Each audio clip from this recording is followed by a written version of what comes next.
Look for this logo for honest Canadian dairy. Hey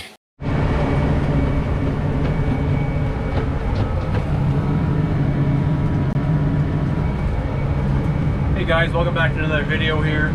So today we're actually raking up some oats, second cut oats. As you can probably tell, there is not a lot here at all. So we took first cut off in the grass stage and chopped it up ourselves. This is all just regrowth. Usually with regrowth, you never get anywhere near as much as you did for the first cut, especially with oats. So this is what's here. We're just gonna take what we can get.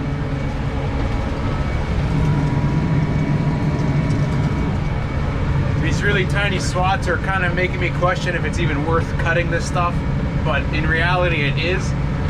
We have alfalfa seeded underneath these oats, so this is going to be a new hayfield next year. We cut these so we can let the alfalfa establish. It has a better chance of getting established without kind of like a cover crop over it. They're calling for some more rain here this week, so if we get some rain on this alfalfa, that should help it get a little more mature before winter time here. Less chance of it freezing and dying and surviving through the winter. So yeah, just about done here raking. Just a couple more swaths left to go, and then once I'm done raking here, it's about a 76-acre field. We're gonna see how many bales we can get off this. We've got a baler showing up right away. We don't own a baler, so we just get a neighbor to come in and bale for us when we do dry hay. I said do. This is gonna be the first time we do dry hay in about probably 5 years, but we're just gonna be selling this stuff anyways. We don't need to feed. We have lots already. We have more coming in for corn harvest and all that, chopping corn silage. So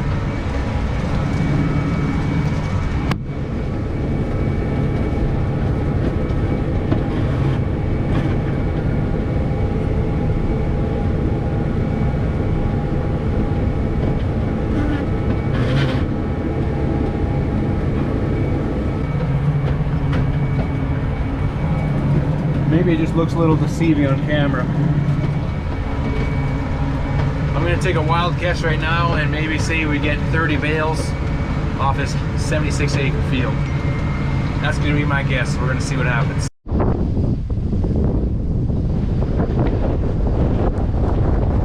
So I finished raking here. Now the guy with the baler is in the field. He already started. But before we go back to the field, start picking up bales behind him, see how many bales he makes off that 76 acres, and maybe get some footage of him baling even. We are here in the barn. We got to do some robot maintenance very quickly. Today we have to change out some milker liners on the robot. So what we're going to be doing here is switching out these liners for some new ones. It is extremely important to be changing liners on these robots. We do it every 6,000 milkings, but they say you should do it every 5,000. Between 5,000 to 6,000 milkings. We wait till 6,000 milkings. It's just at 6,000 milkings right now for these liners, so we're going to swap them out very quickly. It's important to make sure these things get changed so you have cows getting milked out properly. These things lose their strength over time, and they also stretch out. It's very interesting how they actually stretch. They do stretch out and they get worn out.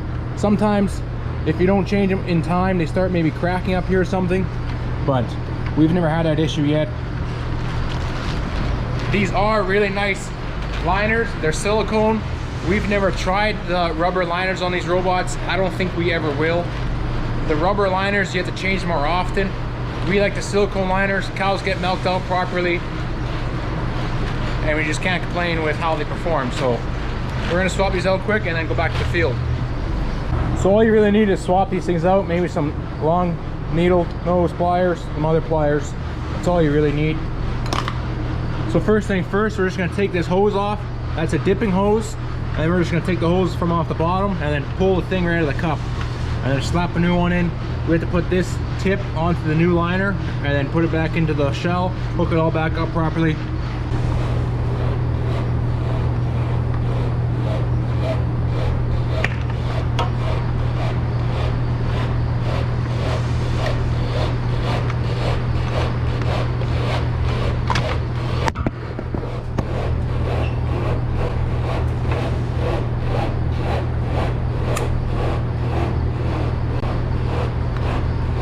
So what we did here What we did here is take this connector out of the old one. We got a new one here. We're gonna put this into the new one.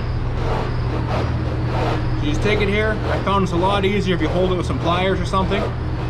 Squeeze it to open the hole up a little bit and just shove it in. Just like that. Extremely simple. And all you gotta do is put this back in here. And yes, there's a certain way this goes on here.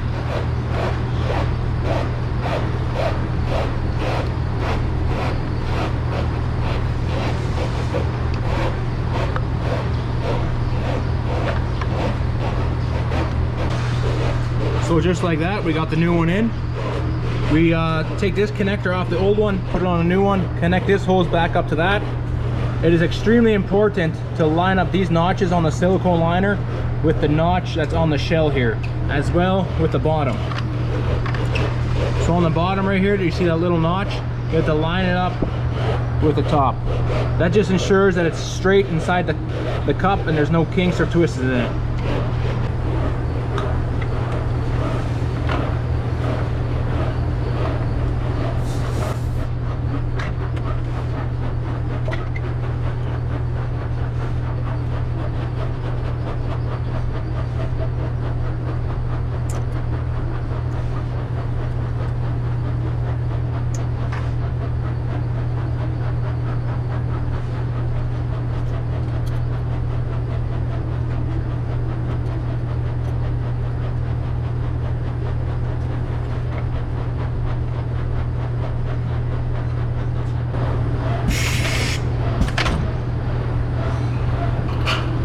So just like that, we just changed all 4 of these in a matter of about 5 minutes. So what we're gonna do, we're gonna hit this button here.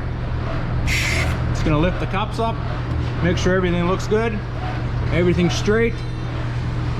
Drop the cups again, make sure they fall into a proper organization. And then we're gonna put the arm back into the CIP. So we're gonna let the arm go in there, and then we're gonna let a cow in. Now we're gonna click enable box.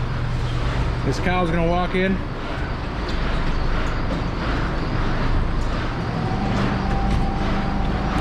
And now I like to make sure it attaches to a cow properly and make sure the cow gets milked right away. Because if I did do something wrong about hooking up the cups, I wanna know if I did right away and not just walk away and come back with a bunch of alarms getting sent to my phone. So we got this cow right here, it's gonna get milked. So the cup's gonna come out, and we'll just make sure it attaches.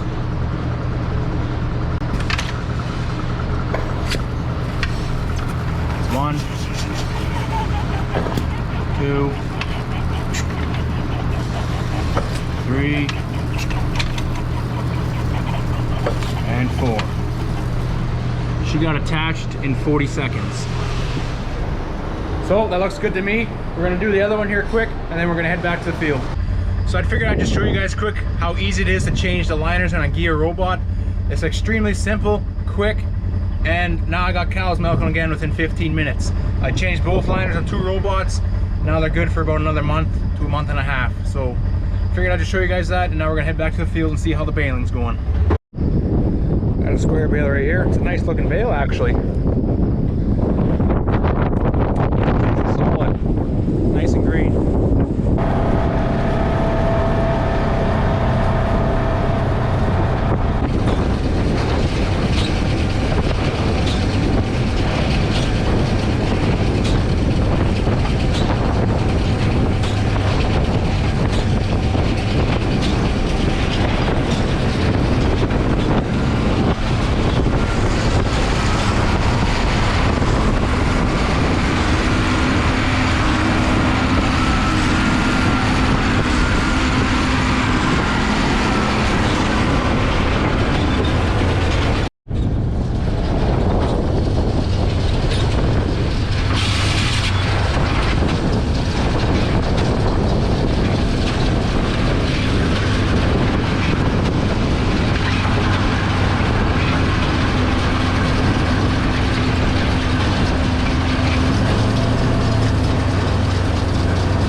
just in the lower tractor here. I'm picking on bales as they're baling. They're about 3/4 done right now, so I got some bales stacked over here in the field. I also got some more bales stacked over there.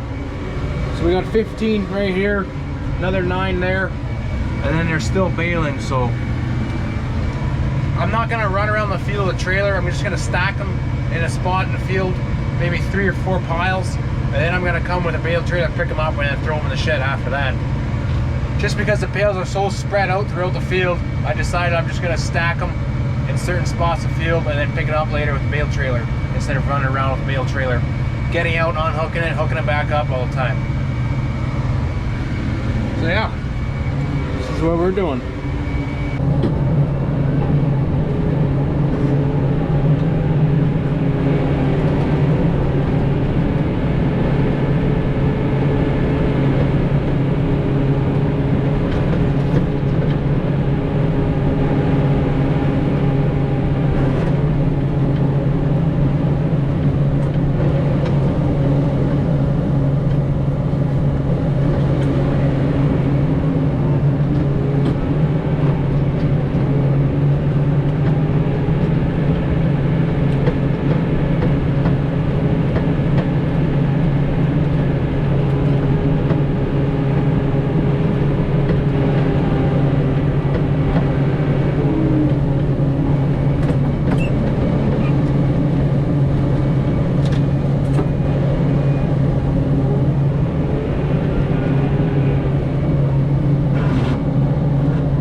So we go to the bales here stacked up. I got 2 piles.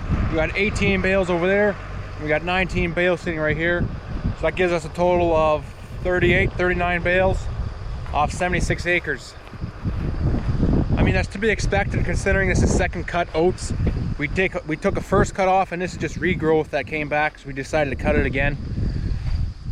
Can't complain with that, honestly. It's better than nothing. So yeah, just waiting on my dad here to show up with the trailer so we can haul these bales to the yard, get them under a shelter so they don't get rained on.